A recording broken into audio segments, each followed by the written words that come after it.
Hello and welcome to Elita Dogma's Shades of Murder, a podcast where I will share and discuss tales of true crime, mysteries, and all things dark and macabre. If you eat, play, and dream in shades of murder like me, then welcome, my kindred spirits, to your new podcast home. If you enjoy the show, please remember to follow and subscribe, share, and rate so I can present more stories to you. And we can all embrace the allure of the darkness together. All of my contact information you can find in the episode description below. Please be forewarned that each episode contains specific and at times very graphic and disturbing details of the case and may not be intended for all audiences. Exorcisms and the belief in demonic possession are as old as any concept of religion. Records show that priests in ancient Mesopotamia performed exorcisms by throwing figures of demons that were handcrafted from wax into the fire, as a metaphor for stripping away their dark hold over the inflicted. The Hindu Vedas recorded between 1500 and 500 BC were deities referred to as asuras, which they described as supernatural creatures, but which by today's definition would have been viewed as demons. It was written of how these asuras challenged the ways of the gods and sought to destroy human affairs. The ancient Greeks wrote of demonic beings that dwelled on the dark edges of humans and the other worlds.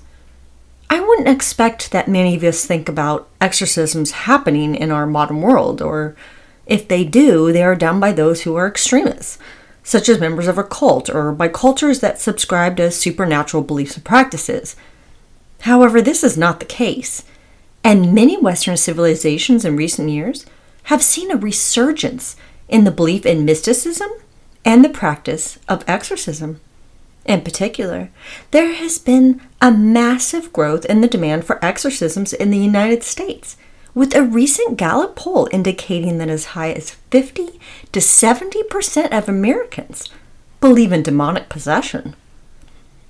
I guess this should not be that surprising, considering that most Americans identify as being Christian, and if one believes in a Christian God, then one has the tendency to believe in Satan or some kind of demonic deity too. However, the degree at which people believe that they or their loved ones are possessed by a dark force has reached frightening levels. The difference from decades, even centuries before, and today, is that most nations have a criminal justice system established, so that torture and murder of another human is not permitted, much less approved of under the guise of ridding that individual of demonic possession. When such actions are committed against another human being, especially if they are being inflicted against their own will, those involved will be prosecuted to the fullest extent of their country's laws and whatever the penalty under such legislation dictates. Holding the belief that the individual was possessed is not a reason law enforcement accepts, nor an argument any court or judge will agree allows for the intentional or unintentional killing of another person. Nowadays, the extremism of religion is faced with criminal laws, which are in direct conflict with one another. This is the story of Maricica, Irina, Cornici, and the Tanacu exorcism that occurred in the 21st century. It is a shocking story because of what was done to this young woman who believed she was possessed by the devil and desperately needed help. It is also disturbing to realize how organized religion profoundly impacts others' perceptions and beliefs, to the extent that they can justify and condone such brutal actions, especially in our modern age. Maricica Irina Cornici, who went by Irina, had many challenges in her life from the very beginning, which undoubtedly had a strong influence on her mental and psychological state, and why she was thus drawn to a spiritual path. In 1982, in the small country village of Perien, Western Moldova, Romania, Irina was born. Her family struggled to provide, and at only 2 years old, Irina's father killed himself in front of her. The story is that her father had been convicted of stealing chickens for his family, and had been sentenced to 4 years in prison. Instead of enduring what I can imagine would have been hideous, unbearable conditions inside a communist Romanian prison, He tragically took his own life instead. Her mother was a cruel and abusive alcoholic, so Irina and her brother Vasil were taken away and placed in an orphanage in the nearby town of Barlad. Imagine how horrible of an environment such a place would be for a vulnerable child during a time of extreme communism and poverty in Romania. The orphanage was spilling over with unwanted and impoverished children from all over the country. The home was ridden with filth and germs, with the worst imaginable resources. The children were beaten, they had very little food to eat, and some even died from malnutrition, starvation, and the abuse they suffered. It would not be until Irina turned 19 years old, when a foster family brought her into their home, that she would at last escape the hells of the orphanage. She worked incredibly hard and saved enough to reside in Germany for a while, where she was employed as a nanny for a few years. She decided to return to her native Romania in 2005. In early April 2005, priest Daniel Corogiono and the Mother Superior met the young Maricica Irina Cornici and her brother Vasil, who had arrived at the monastery to visit their friend, a young woman named Kitsa from the orphanage. Within only a few days, the young brother and sister decided that they also wanted to reside there. They were encouraged to come and live there at the monastery, since it had only been established in 2000, and the community was hoping to grow. Inspired by the spiritual path of her friend Kitsa, Irina decided to become a nun at the beautiful, isolated monastery. In the village of Tanacu, high up in the Carpathian Mountains, the monastery was perched on a high hill with very difficult access, far from any civilization. It was here that Irina pursued and led the most simple of lives. Without any electricity or running water, it was not terribly comfortable, but she had shelter, was no longer suffering from poverty, and was free from any violence. Then Irina began to behave in very disturbing ways. In very little time after she arrived in Tanacu, Irina felt the need to confess her sins, and she began to behave oddly. At first, it was relatively innocent, with her having what could only be described as giggling attacks, bordering on hysteria during Mass. She would claim afterwards to not remember doing this. Then, she turned suddenly vulgar. Irina acted agitated and would impulsively say or make inappropriate gestures and insinuations toward the nuns of a sexual or otherwise inappropriate nature. At first, it was believed by Father Corogiono that her confession was not complete, and that she was holding back her sins, which must be causing this strange behavior. When she confessed again, her behavior became even more unsettling, and her aggressiveness increased. Irina struck out violently at others and banged her head repeatedly against the wall. This continued to escalate into episodes of violence towards others and even toward the property. There were times when she had to be repressed and controlled, but Irina had no recollection of any of this happening to her. The nuns reached out for emergency services 3 different times, but no one would come to the monastery, since they did not consider the situation a priority. Eventually, the situation became so severe that the nuns took it upon themselves to strap Irina down and transport her to emergency services.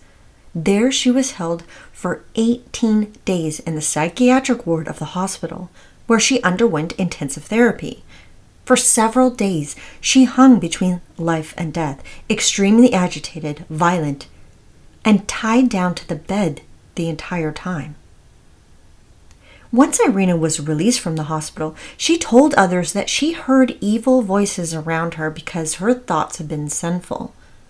The nuns, her brother Vasila, and the Mother Superior would visit her there while she remained hospitalized. It was Irina herself who suggested that she continue her treatment for what was diagnosed as schizophrenia back at the monastery instead of remaining at the psychiatric ward. I can't begin to imagine how terrified Irina was. Not only was she experiencing terror in her spirit and mind from what she believed was the devil, but she was tied down in a hospital, which undoubtedly had minimal resources, was uncomfortable, and likely run down if not unsanitary. In this crisis, she wanted and chose to be with the people she saw as her family, who were waiting to help her back at the monastery. Unsurprisingly, the nuns supported this notion for Irina to leave as well. But what is surprising, and speaks volumes about their lack of qualified mental health care professionals in Romania at the time, is that the psychiatrist himself highly recommended the virtue of prayer as a form of therapy. Apparently, Irina was faring better after her dismissal from the psychiatric ward. At this time, she decided to return to her old home in the southwest area of Romania to gather some personal things she had left with her previous host family, including her savings. In Germany, when she had worked as a babysitter and a waitress, she had earned 3,700 euros, all which she had saved. However, when she arrived, there were only 500 euros left, which from what I gather may have been used, aka stolen, by her host family in her absence. Irina and her brother Vasile were both deeply bothered by what they perceived to be a sign of bad fate, and in response decided to fast and pray throughout the night. This had the opposite effect it was hoped for, as Irina was badly agitated the following day. It was noted that the siblings had not received the blessing of the hegumen, which is the head of the monastery, to perform this penance, and so between this violation and the betrayal she had felt from her former host family, Irina was in terrible shape. Her sickness became worse than ever before. Just as depicted in infamous exorcist films, she would growl, snarl, and hiss. She suffered from numerous seizures and would completely lose control, striking out at herself and others. Irina believed that demons were overpowering her, and on various occasions she begged the nuns to bind her and keep her repressed. Father Daniel Corrogiorno turned to Irina's brother Vasile to determine what was best to help his sister. Vasile was ultimately faced with two choices. Either he should return Irina to the psychiatric ward immediately, or she could receive prayers of deliverance. To this, her brother elected to obtain the monastery's help with his sister's crisis. In order for Irina to be taken to the church for the rite to be performed, it was deemed necessary for her to be attached to a stretcher. The stretcher was crafted from 2 vertical boards and 1 horizontal, resembling a makeshift cross. Irina lay strapped to the stretcher that eerily resembled a crucifix, her mouth gagged with a towel, and was left inside a dark, musty room at the monastery. Over 3 days she remained there. Father Corrogiorno attempted to explain their actions. He claimed that Irina had become violent, had refused any form of nourishment they offered her, and would only accept the holy water they sprinkled on her. He believed that they were left with no other choice but to restrain her. The gag had been placed in her mouth to silence the spillage of obscenity and profanity that the demon spoke through her. The young woman suffered immensely, dying slowly over these 3 days, dehydrated and suffocating. When the 3 days finally passed, Irina appeared to be making signs of a recovery. She was released from her binding to the cross and left alone inside her room for several days. She was more aware of herself and her surroundings, and even accepted a little bit of food and drink, after several days of having neither. Suddenly, though, Irina fainted, and she would not wake back up. The nuns called the paramedics, and Irina was rushed to the hospital. But she never made it there, and died on the way. An official autopsy would reveal that the cause of death was a combination of the severe dehydration, exhaustion, and asphyxiation she had suffered from the towel she had been gagged with. The father and the 4 nuns who assisted in the rite now faced charges of aggravated murder in Irina's death after prosecutors heard 11 hours of testimony. In the criminal justice system in Romania, a conviction for this degree of murder could prospectively send them to prison for up to 25 years. Father Daniel Corogiano directly blamed the pressure of the media for the charges, claiming that he and the nuns were utterly innocent of any wrongdoing. The desolate country location of the Tanacu monastery had become overrun with eager journalists who demonized the father and the nuns. The degree of public outcry against them and the overwhelming media presence led the defense counsel to request a change in venue. There was an escalated sense of mistrust and fear toward the priest and the once highly revered monastery by their fellow neighbors. One man, a 52-year-old retired welder who had epileptic episodes, expressed how he feared that if he went to the monastery for help, they would also crucify him. Initially, it was believed that the priest, Daniel Corogiano, and the 4 nuns whose actions directly led to young Irina's demise would be charged with manslaughter. However, within 1 week of media attention and the pressure from Society for Justice, local prosecutors were replaced by those from the highest court in Romania, the Prosecutor's Office of the High Court of Cassation and Justice, who pursued charges of intentional homicide. All 5 of the monastery members were detained for 29 days in jail before the trial began, but they were released upon its renewal since keeping them there was not justified. Then, by the end of the investigation in March 2006, the charges were lessened from intentional homicide to deprivation of liberty, followed by the death of the victim. There were many who sided with Father Daniel Corogiano and the nuns, believing that the prosecutors were pressured by the media and concerned community to pursue criminal charges. A lawyer and member of Romania's parliament, Aurelian Pavlescu, pointed out that aggravated murder is defined as an intentional cause of death with the use of sadism, and that by definition the actions of the father and nuns did not fit this description. In their minds, they believed they were providing the necessary healing to help Irina. Extended relatives of Irina strongly disagreed that she was not intentionally harmed by the father in the monastery. They pointed out the fact that Irina was hospitalized only days after joining the convent and that her body after the rites of exorcism was disfigured. Her aunt, Onesori Antohi, said that Irina had unexplained markings on her ankles, hands, and stomach. Irina's great-uncle, George Antohi, expressed what a lovely girl she had been, that what was done to his niece was incredibly cruel, and that her offenders deserved to suffer the same fate. The courtroom was filled with haters and supporters alike. The defendants were convicted for holding Irina against her will, actions the court determined had led to Irina's untimely and totally preventable death.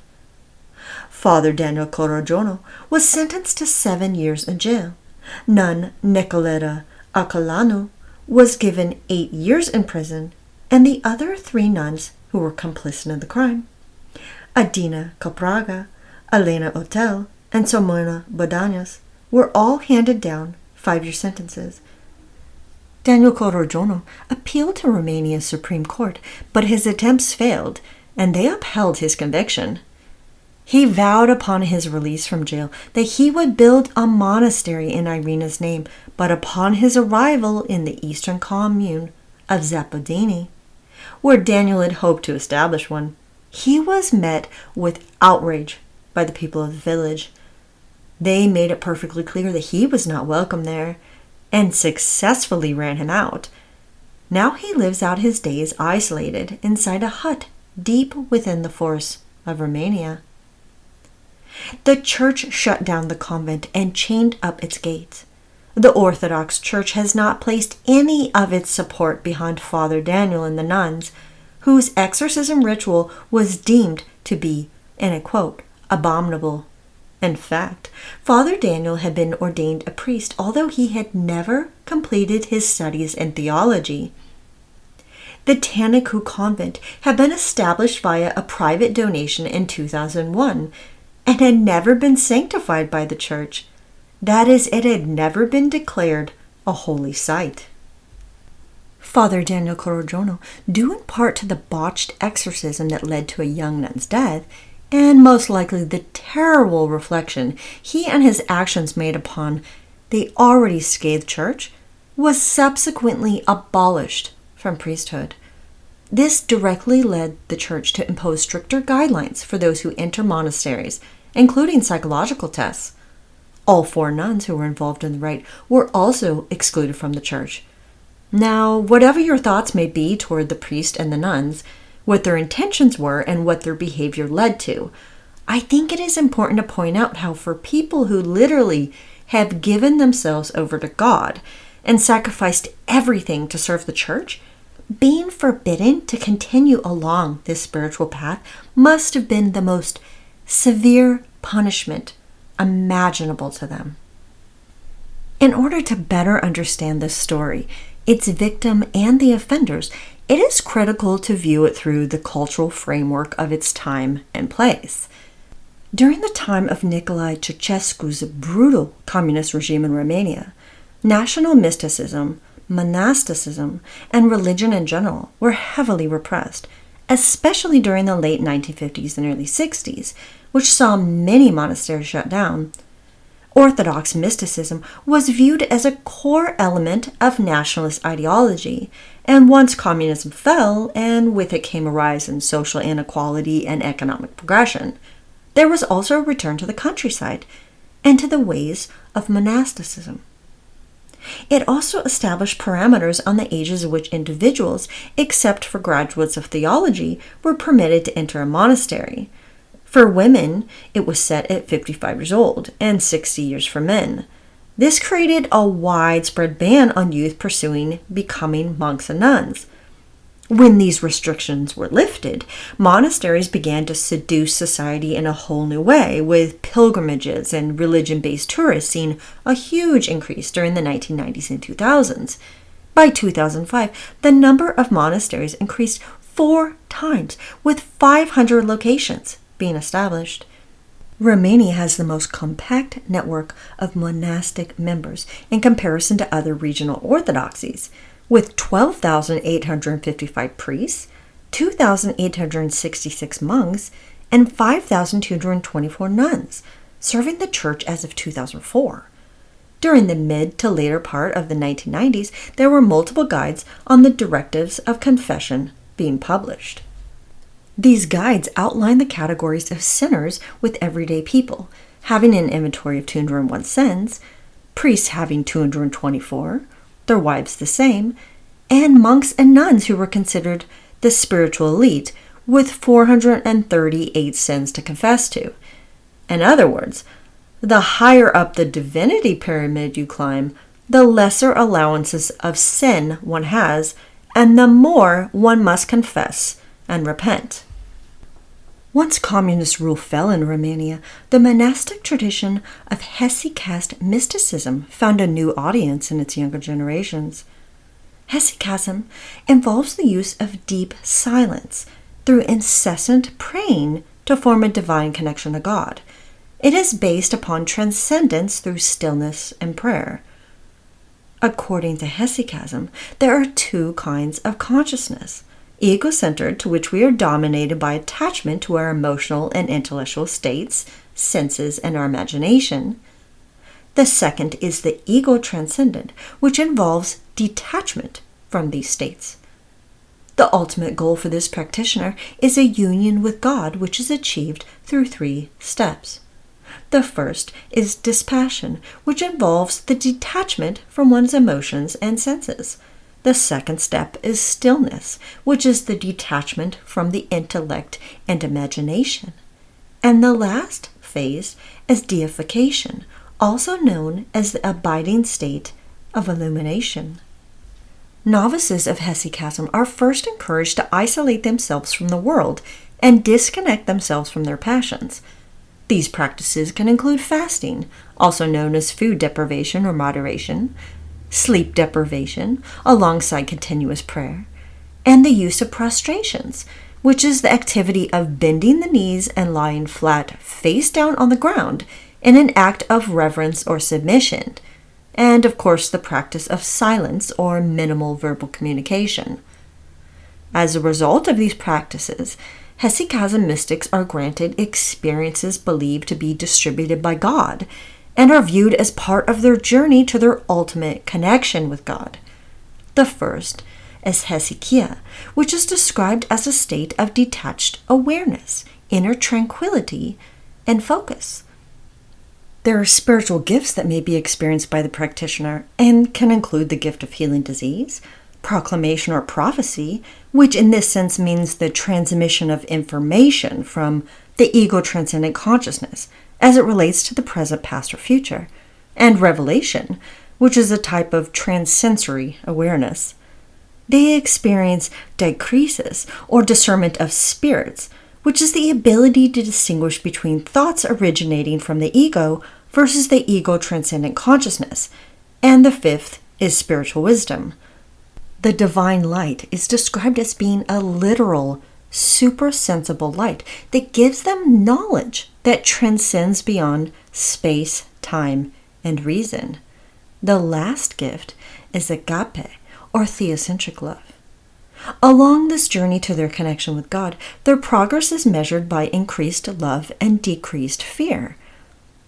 However, it is noted by theologists that for some, this degree of ego detachment can be overwhelming and even dangerous. Some practitioners, if they are not prepared for the experience, might find that instead of a high level of transcendence, they are faced with a trap of psychosis, seem to be possessed, and wander in their madness. It is important to understand what this unique spiritual path entailed, since the priest at the helm of this exorcism was a devout believer and practitioner of hesychasm mysticism. Apparently, for many, even though he was only 29 years old, Father Daniel Corojono transcended his age and experience. He was known for his spiritual charisma, and young women flocked to his monastery, becoming utterly devoted to him and his ways. Father Corojono did not exactly fit into the traditional molding of a priest. Only a decade prior, he was known for being a local soccer player in Vusili, a town near Tanacu. In his own words, he admitted that he was not a strong student, and after unsuccessfully applying to a university in Bucharest to pursue a degree in sports or law, he opted instead for theology studies at a small university in the poverty-stricken Northeast. Within that same year, he was approached by a businessman to assist him in constructing a humble monastery in the hills. A local bishop ordained Daniel Corojono under the premise that he would still pursue his religious studies, but he never did. Not long after, Father Corojono made a name for himself in the church, and not in a good way.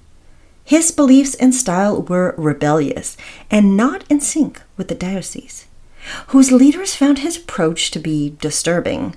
He even was given a written warning to change his ways, but he was too stubborn to listen or care. He strictly forbade those who were not true believers of the Orthodox Church to enter the monastery, and placed half a dozen signs around the entrance with warnings to visitors. They included signs that mandated that men were not permitted inside after 4 p.m., and women were forbidden inside if they were in pants or their heads were uncovered. Yet another sign reads, and I quote, "This is God's house, hear the angels sing." He held service several times throughout the day and even held Mass in the middle of the night. The villagers near Tanacu were also drawn in by the mystical, long-haired, red-bearded young man, and he had many overly enthusiastic, high-praising followers. It was also known that Father Corojono had a way with the demons, and he showcased his penchant for demonic banishment in flamboyant displays during services where he would cite prayers for exorcism on command. His arrogance was noted to be a sign of his youth, lack of humility, and absence of any real training as a spiritual leader. I have no doubt that since he and the nuns were all practitioners of hesychasm mysticism, their mindsets and perceptions of what was going on with Irina were heavily altered by this extreme form of Orthodox Christianity. In return, this must have had a profound impact on the way they viewed Irina's behavior and how the rite was performed. I can only speculate on this, of course, but based on the spiritual practice of hesychasm mysticism, the priest and the nuns were most likely in an almost trance-like state themselves while performing this spiritual ritual. Their reality was not grounded in any logical thought, so the concept of endangering Irina probably never entered their minds. They saw a spiritual crisis in which only prayer, isolation, and even binding of the inflicted could release the demon from this innocent vessel and therefore save Irina's soul. Within the tragedy of the Tanacu exorcism, the powers of the church over the resources for mental health care have been placed in the spotlight. It was reported that after the persistence of the nuns' request to place Irina in the hands of the monastery for spiritual treatment, she was released from the care of the hospital before schedule. The lack of mental health care and their penchant for believing in religious therapy over psychiatric care in Romania directly led to the circumstances that resulted in Irina's death. However, it is interesting to acknowledge that there was a real possibility that Irina's cause of death was from the high dose of adrenaline given to her by the paramedics. The coroner, Dan Georgiou, who performed Irina's autopsy, agreed that her ultimate cause of death was an adrenaline overdose, and he didn't understand why the judge never took this fact under consideration. The defendant, Daniel Corojono, himself strongly stood by his belief that the only thing he did wrong was call the ambulance, which led to her death, not the exorcism, and that she had been in the last stage and would have recovered. The real darkness, and that which is the penultimate villain in this story, is Romania's healthcare system. It was in such a deplorable state that such minimal services were provided that many impoverished Christians relied on the healing powers of the church rather than seeking medical treatment or legitimate healthcare. Instead of being taken care of by qualified medical professionals who would diagnose and treat their illnesses, they turned to men who claim to be exorcists, although some never officially were, to solve their physical and mental health problems. That is, rather than deal with underfunded hospitals and incompetent healthcare professionals. From what I have researched, the tragedy of Tanacu, which resulted in a young woman's death who was suffering immensely from a serious mental illness, has made a direct impact on the mental health care system in Romania. In 2005, the College of Psychologists in Romania, also known as CPR, was established, which any practicing psychotherapist in Romania must be accredited by. They have specific guidelines and procedures that now oversee the profession. Although there is still a mental illness stigma in the country, there have been many organizations and resources established since the time of the Tanacu tragedy, so that they no longer ignore or minimize mental illness in the country, and they continue to strive to combat this ongoing health crisis. That doesn't mean that exorcisms on a global scale, in particular people in countries that have some of the most advanced technology and healthcare systems in the world, continue to increase their desire to seek out the aid of the church. As I mentioned in the opening of this episode, the rite of exorcism has a history as old as any recorded civilization. as a practice seeped in religious healing. An exorcism's purpose is to rid someone of a disorder, whether it is social, psychological, or a material condition that has risen from one or more supernatural entities. This typically concerns an individual person, but can also be applicable to objects and places that are believed to be possessed. The Ritual Romanum, which was written in 1614, is still applicable to the practice of exorcism today. It contains the rules of procedures and is the penultimate guideline for the identification and treatment of the possessed. What is considered to be the official exorcist handbook, Exorcisms and Related Supplications, which holds the specific rites of exorcism, was translated into English by the U.S. Conference of Catholic Bishops in 2017. From its initial standardization of the exorcism directive in 1614 up until this year, it was available exclusively in Latin. The International Association of Exorcists was established and co-founded by 6 priests in 1994, including the illustrious Gabriele Amorth, also known as the Pope's Exorcist, the title character in the same-named movie that recently came out, and by the way, is an excellent film. Father Amorth led the church in more exorcists than any other priest, claiming that he performed more than 60,000 rites, up until he died at the age of 91 in 2016. In 2014, Pope Francis formally recognized the association, which has 400 exorcists, including Orthodox, Protestant, and of course, Catholic. Although science and technology have transformed our societies within the last few centuries, especially in the Western world, exorcisms and the belief in demons have only increased. In the last decade alone, the number of exorcists for the Catholic Church has increased from fewer than 15 in 2011 to over 100 officiated exorcists in 2017. As of 2023, it is estimated that there are somewhere between 125 and 150. The church themselves do not record any official statistics, or even how many official exorcists or exorcisms have been performed. Exorcists throughout the United States, however, have spoken of an ever-increasing demand for the ancient practice. One particular exorcist, Father Vincent Lampert, who is the official exorcist for the Archdiocese of Indianapolis, alleged in an interview that he received as high as 1,700 requests for an exorcism to be performed in 2018 alone. Some researchers believe there is a direct correlation between the amount of demonic possession being portrayed in film and television and the increase in demand for exorcisms.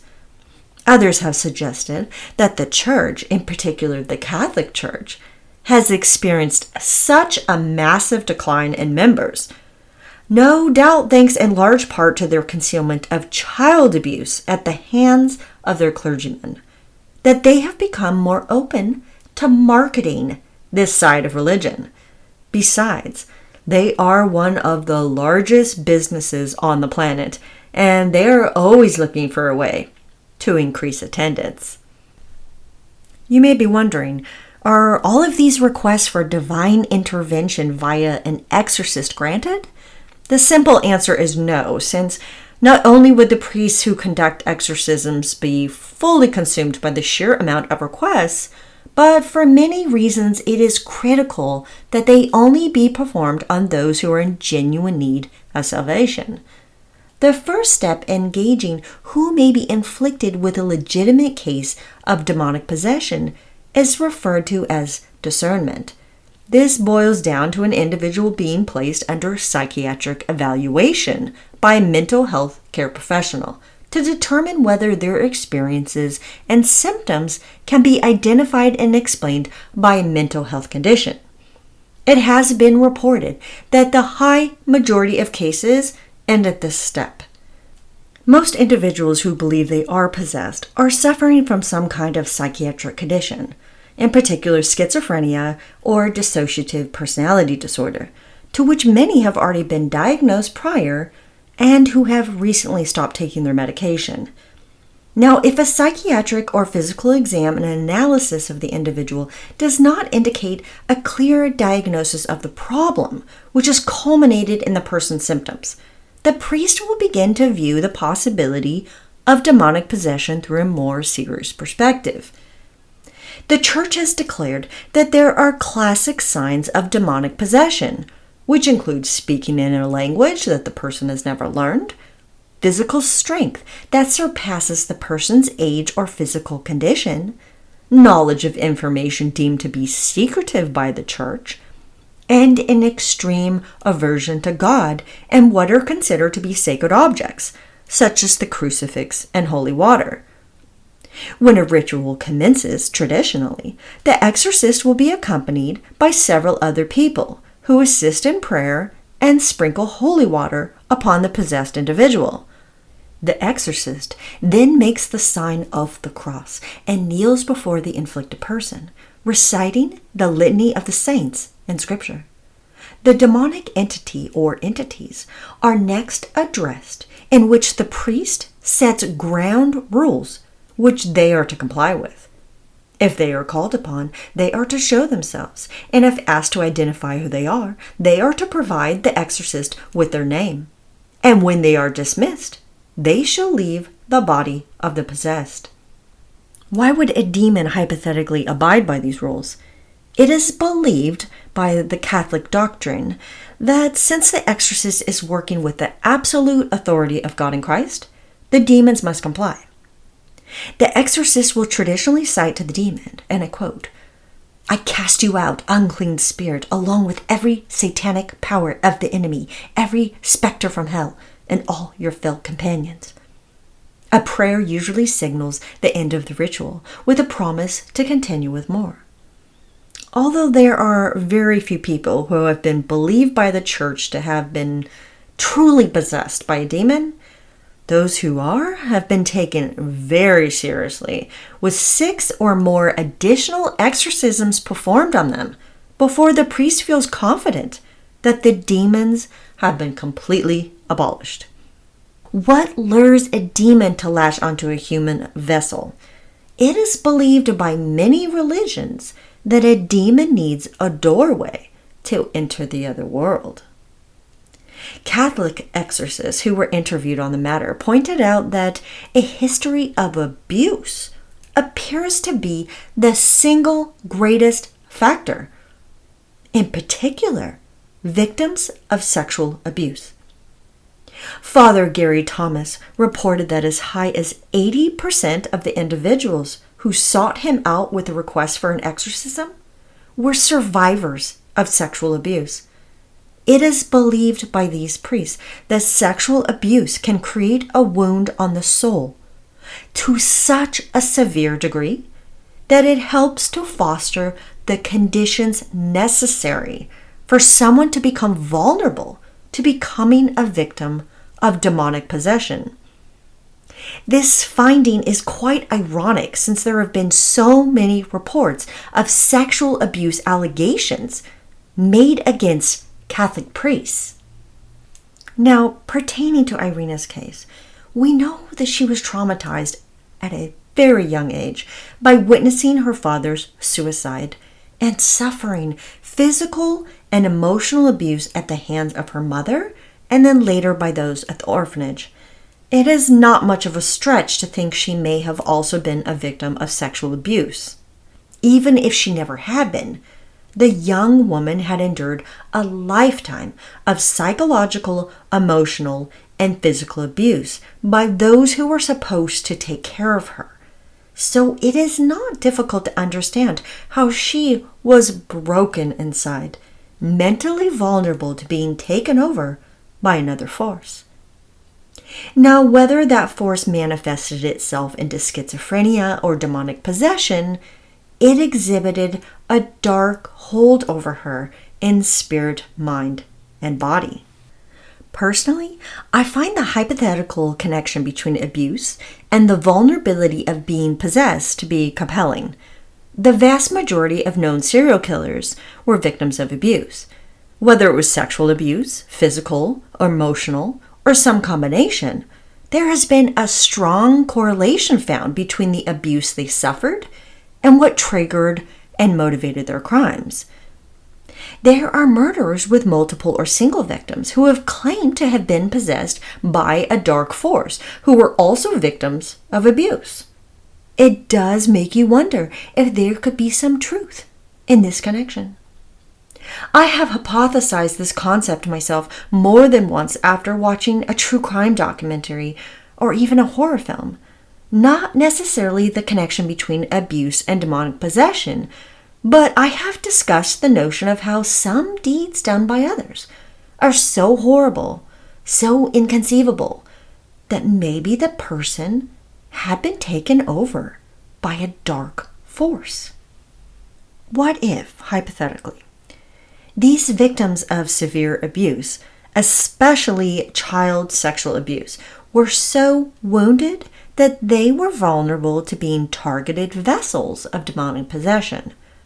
Now, I know this may seem preposterous and sound asinine to some people, but the correlation between abuse and drawing in the devil or some kind of dark force is an interesting concept. For some murderers, especially those who committed acts that were so horrific, so barbarous, and so beyond the idea of evil, who were victims of horrendous abuse themselves, perhaps, just maybe, because of what they endured, they were not in control of their vile actions, since they were no longer in power over their soul. I am not suggesting this to be true, or that I even necessarily believe in demonic possession, but again, I do find it an interesting, hypothetical connection to ponder upon. The majority of the exorcists who were interviewed also believed that due to the renewal of interest in magic, witchcraft, divination, and communicating with the dead, there has been a significant increase in demonic possession.